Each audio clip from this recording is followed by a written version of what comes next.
Welcome to Performance Assessment, Uniting the Four C's and Content. This is Module 2, Performance Task Scoring. So once you've developed a performance assessment, obviously scoring is going to be different than scoring would work for a selected response assessment where you're either automated scoring it or you're using a bubble sheet or an answer guide, right? As we talked about in the last module, elements of performance assessments are such that students are creating a variety of tangible products or performances in response to an open-ended question. And therefore, there is a variety of variability in the range of student work that you'll get and how you would ultimately want to score that work. And so it's helpful to have some procedures in place to really ensure reliability and validity in scoring items that are of a more open-ended nature like this. And so this is what we're about to show you is kind of the ideal plan for how to do it, which would involve always scoring something as a team. Certainly we know that sometimes real life circumstances don't allow you to be able to do that as a team or be able to do kind of all of the steps here. But this is what best practice would say in terms of scoring performance tasks.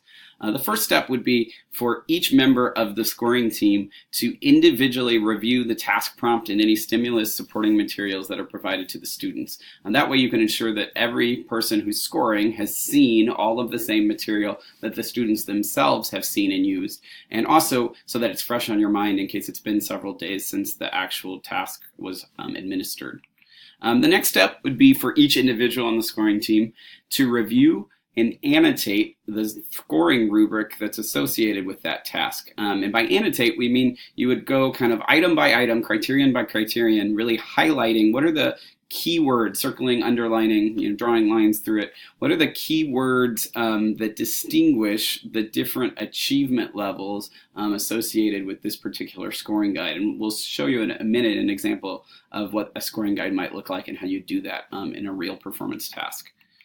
The next step would be then for the facilitator of the scoring process to have all of the scorers ask questions and answer questions that they had about the task or the rubric when they went through the first two steps, so that everyone's coming at it kind of with the same understanding of the task and the understanding of the scoring guide, and that there's aligned thinking there.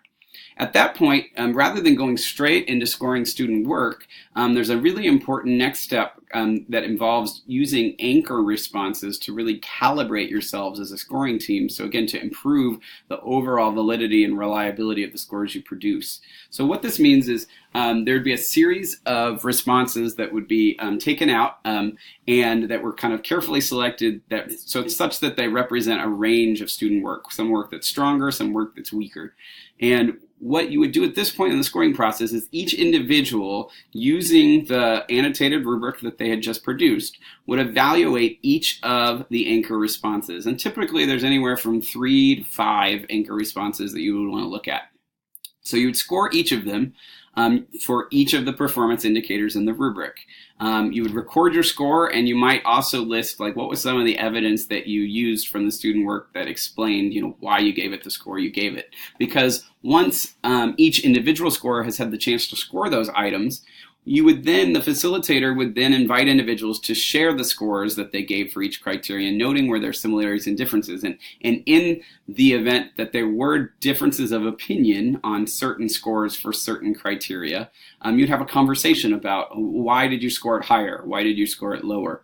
And you would use, again, that evidence, both from the scoring guide and from the student work, to really justify why ultimately it should be a particular score. And the group, in those areas where there is discrepancies, the group will decide to a final official score that they're all going to collectively agree to, so that as they begin to score work on their own moving forward, they have the anchor responses to fall back on to really say, yep, as a group, we thought that this was a 3, or we thought that this is a 2. And so you can be more confident in your own independent scoring with that anchor response. And indeed, that's what you would go to now, is best practice would suggest that individual scorers, as you divvy up the remaining student work among them, that you would score that work blindly, meaning that you wouldn't know who the students were associated with each of them.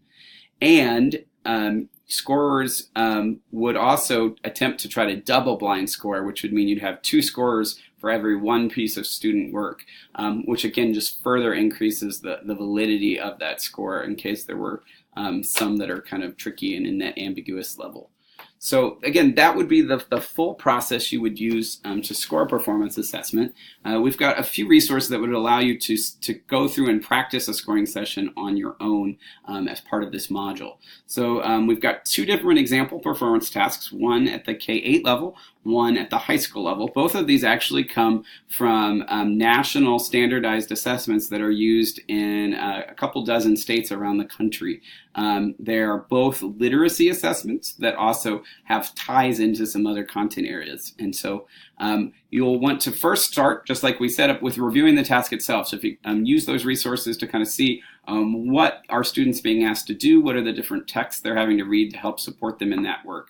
And then, once you've had a chance to review the task, you'll want to spend some time annotating the rubric. So again, there are 2 separate rubrics, one for each of those tasks. You'll want to go through, circle, underline, and highlight the words for each criterion and within each column that really distinguish what does it mean to meet the target versus not meet the target, versus partially meet the target, versus exceed the target. And in both of these examples, we have 3 criteria that you look at. One is for content knowledge. That would be one of the objectives that you would be measuring. One would be communication skills, and one would be critical thinking skills. And so take a minute to really understand the rubric and break down how and why it works. And then there are sample student responses, anchor responses, that you would use the rubric to score. And at this point, if you're having the opportunity to go through this module with other colleagues, you would then want to go through the process of calibration, where you would share the scores that you gave each anchor response with each other and have those rich conversations in cases where there's agreement or disagreement among those items. And by going through that simulation, you'll get a feel for how this process works and how you would then ultimately use those anchor responses to go and score work independently moving forward.